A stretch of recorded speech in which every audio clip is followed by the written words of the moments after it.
ચલો સમાચારમાં તરફ આપણે આગળ વાત કરીએ વલસાડની તો વલસાડ ડાંગના ધંડક ધવલ પટેલે જાહેર નિવેદન આપતા જણાવ્યું કે એક તરફ કોંગ્રેસ જાહેરમાં દાવો કરે છે કે આમ આદમી પાર્ટી કે ભાજપમાં કોઈ મોટું ભંગાણ પડવાનું નથી, જ્યારે બીજી તરફ ચેતર વસાવા સાથે કોંગ્રેસના 300 થી 400 કાર્યકર્તાઓ ખુલ્લેઆમ જોડાતા દેખાય છે। વધુમાં વાંસદાના કોંગ્રેસના ધારાસભ્ય પણ તેમની સાથે કાર્યક્રમોમાં હાજર રહે છે, છતાં ચેતર વસાવા વિરુદ્ધ સ્પષ્ટ નિવેદન આપતા નથી અને આ સ્થિતિ કોંગ્રેસની આંતરિક મિલીભગત અને વિરોધાભાસી રાજનીતિને ઉજાગર કરે છે।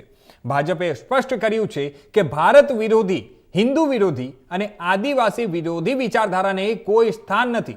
2022ની ચૂંટણીમાં મળેલા જન સમર્થનથી સ્પષ્ટ થાય છે કે આદિવાસી સમાજ ભાજપ સાથે મજબૂતીથી જોડાયેલો છે અને 2027ની હારને ધ્યાનમાં રાખી કોંગ્રેસ આવી રાજકીય ચાલ ચલાવી રહી છે।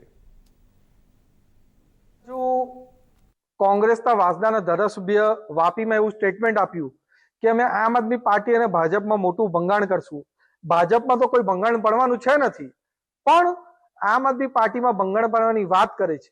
બીજી બાજુ ચૈતર વસાવાએ નાના પોંડામાં કોંગ્રેસના 300 થી 400 કાર્યકર્તા જોડ્યા અને બીજા દિવસે આ જ વાંસદાના કોંગ્રેસના ધારાસભ્ય એમની સાથે અવારનવાર પ્રોગ્રામ કરે છે અને એક પણ વાર કોંગ્રેસના ધારાસભ્યએ ચૈતર વસાવા વિરુદ્ધ સ્ટેટમેન્ટ નથી આપ્યું। ચૈતર વસાવાને એમ નથી કીધું કે અમારી પાર્ટીના કાર્યકર્તા તમે કેમ તોડો છો।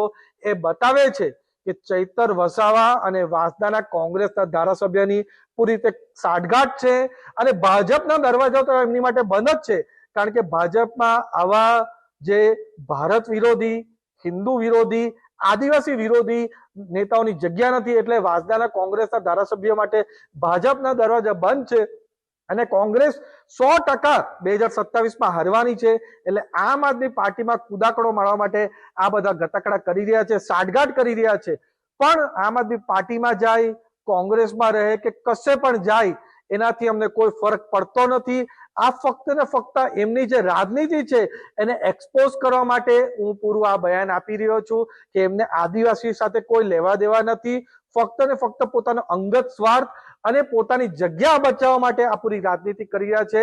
આદિવાસી સમાજ ભારતીય જનતા પાર્ટી સાથે પૂરેપૂરી રીતે છે અને જે રીતે 2022માં પણ 27માંથી 23 વિધાનસભા ભારતીય જનતા પાર્ટીની આવી, લોકસભામાં પણ 4માંથી 4 સીટ આદિવાસી સમાજની ભારતીય જનતા પાર્ટીને આવી, ભરૂચની ઓપન સીટમાં પણ ચૈતર વસાવા સામે અમારા મનસુખ વસાવા મોટી જીત મેળવી હતી। એ બતાવે છે કે ભારતીય જનતા પાર્ટી સાથે પૂરી રીતે આદિવાસી સમાજ છે અને આગળ પણ તાલુકા પંચાયત હોય, જિલ્લા પંચાયત હોય કે વિધાનસભા હોય, દરેક જગ્યાએ આદિવાસી સમાજ ભારતીય જનતા પાર્ટીને જ વોટ આપશે।